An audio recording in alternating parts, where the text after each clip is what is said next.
everyone! Welcome back to my channel. It's me again, Nancy Love. Kumusta naman po kayo dyan? Kumusta ang ating araw ngayon? Positive day ahead. O diba? Maganda talaga pag positive day ang unang-unang nabubungad sa atin. O diba? Sa pag-gising natin sa umaga, positive thoughts agad ang ating ima-mindset. Diba? Ika nga is positive day is a greater day in our lives. So, diba? At saka importante talaga na ilagay muna natin si Lord muna first sa pagising natin sa umaga para naman na bibigyan niya tayo ng mga ideas sa mga magandang mga diskarte sa buhay ang ating magagawa. It's because na kung wala naman kay God, hindi tayo makakaisip ng magandang paraan kung paano tayo makakadiskarte sa ating pang-araw-araw na buhay. O diba? Amen? Amen? Oo. At alam niyo ba guys na everyday naman is nag-i-inspire tayo sa paggising kung may mga goal tayo sa buhay. O diba? Kasi naman po is, tayo naman po is everyday na mamumuhay dito sa mundo na may pag-asa. Diba? Kaya nga sinasabi ko nga na habang buhay may pag-asa. Oo. Diba? Kumusta naman kayo dyan? Kumusta naman ang mga diskarte nyo sa buhay? I know na lahat tayo may kanya-kanyang diskarte sa buhay para mamumuhay ng matiwasay at marangal. Hindi naman tayo gawa ng mga hindi kanais-nais na hindi naman kanais-nais sa mata ng ating Panginoon. Oo. O diba? At saka everyday naman binibigyan niya tayo ng mga ideas na pumapasok lang sa mind natin na makapag-isip tayo ng magandang paraan kung paano tayo mabuhay ng marangal. Hindi tayo maggawa ng mga, alam na natin yan, ng mga hindi maganda sa paningin niya, at saka hindi maganda talaga na gawin natin as a human. Kasi siyempre, kung nakagawa tayo ng mga ganyan, di ba? May mga ano talaga dyan, may mga karma talaga na babalik sa atin yan.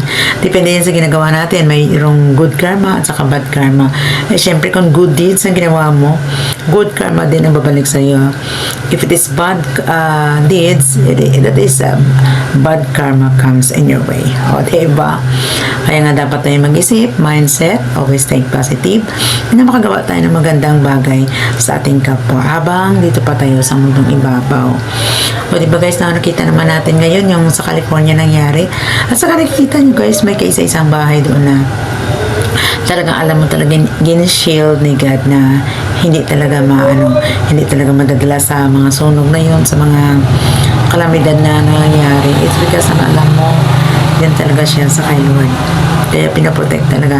Yan ang isang proof na talaga naman kung andyan ka kay God, talagang yayakapin ka niya at saka i-shield ka niya, talagang iiwas ka niya sa mga disgrasya o anumang mga sakuna. Kumbaga yung bahay na yun, kumbaga parang niya talaga yun, in-shield niya talaga na hindi madala sa mga nangyayaring wildfire na yun. Diba? At saka alam na natin na ang nangyayari ngayon sa mundo natin is may pinahiwatig si God na yung mga tao na lumihis ng landas, ngayon gusto niya rin na bumalik sa bumalik sa panig niya, bumalik sa sa lap niya para ang mga taong yan is hindi maglihis ng landas. Kaya nga na pinaparamdam ni Lord yan para habang hindi pa huling lahat is magbalik loob na tayo sa Kanya, magbalik sa Panginoon at talagang magsisi tayo sa ating mga mali sa buhay, ating mga kasalanan.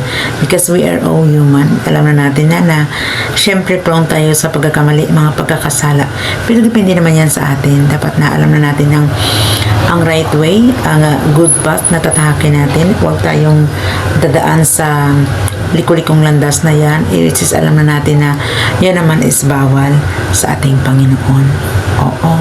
At saka sa panahon ngayon, sinasabi talaga, life is short. Hindi natin alam ang bukas kung ano. Kaya dapat, we must always ready. At saka tatawagin natin siya always sa anumang paraan. Kung ititest niya tayo na tayo nahihirapan, thanks God pa rin. Kasi alam mo naman, after that, kung overcome natin lahat yan, may mga rewards tayo na matatanggap sa Kanya. Yan ang talagang hinihingi ko sa Kanya na bigyan na lang tayo ng magandang health, Kasi health is wealth nga. At saka makakatulong pa tayo sa mga kapwa natin na nangingailangan ng tulong sa abot ng ating makakaya. Kasi alam naman natin siguro na talagang tinitest tayo ni God, pinipitik niya tayo para naman bumalik sa Kanya. Kasi alam mo naman, mga tao tayo minsan mga titigas ang ulo, mga mga pasaway din, o diba? Kaya kahit naman sa family natin, kahit pasaway tayo, nang maliit pa tayo, diba? Sinasabihan tayo ng ating nanay na mga pasaway kayo, mga matitigas ang ulo, kaya pinapalo yan para tumino. Ganun talaga yun. Kaya nga si God, pero pinipitik tayo para tumino tayo at makaka-realize tayo na andyan siya at bumalik tayo sa lap niya. Oo, diba? At saka sa mga pangyayari ngayon sa mundo, alam na natin yan na going worst. Kaya nga na we must be ready at saka maging mabait lang tayo, maging mabuting tao lang tayo para naman ang bumirang sa atin is mabuti din. Oo. Saka sa panahon ngayon, nakita mo naman, madaming pangyayari, may sunog, may lindol, may baha. Yun ang dapat natin i-alerto na bakit nangyayari yan, na noon nga hindi naman nangyayari yung mga lugar na yan, na hindi naman prone sa mga ganyan. Bakit nga nangyayari na?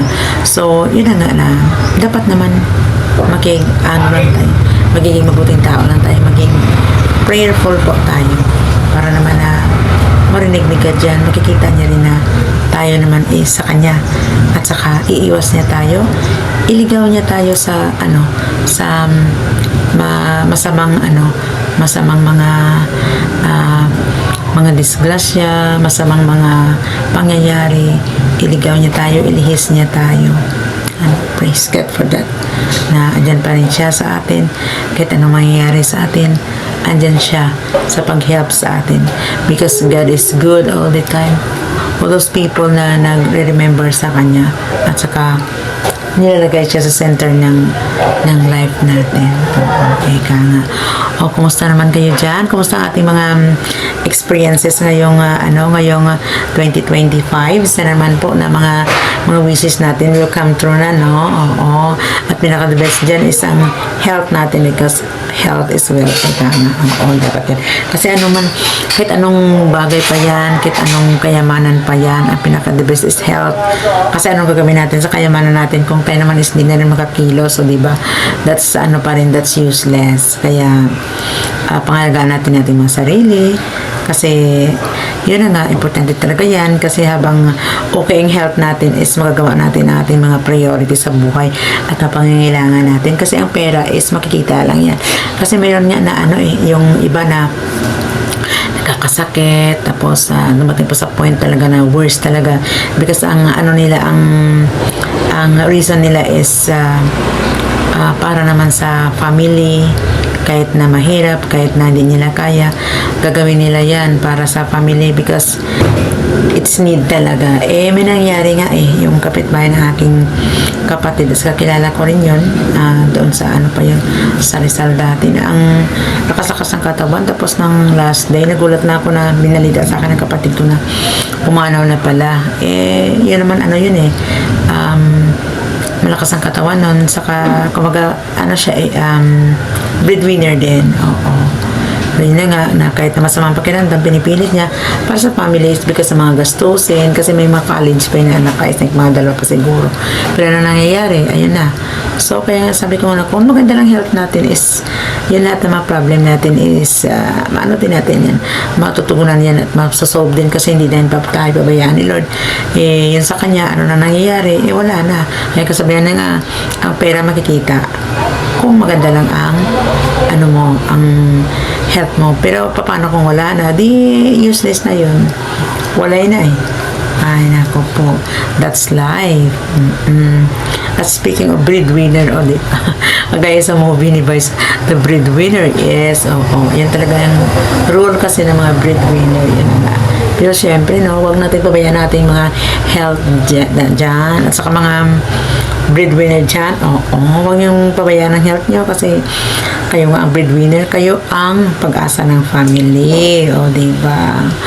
Alright guys, no? It's me again, Lency Love. At sana naman po kung bago pa lang kayo sa aking channel, please don't forget to like and share. At saka itap mo lang ang button below para updated kayo sa aking mga bagong mga videos na i-upload. Oo. Paki-subscribe naman po. Oo. Para makita-kits naman tayo sa aking next na vlog. Bye-bye for now. Always think positive because habang may buhay, may pag-asa. Okay. Bye for now.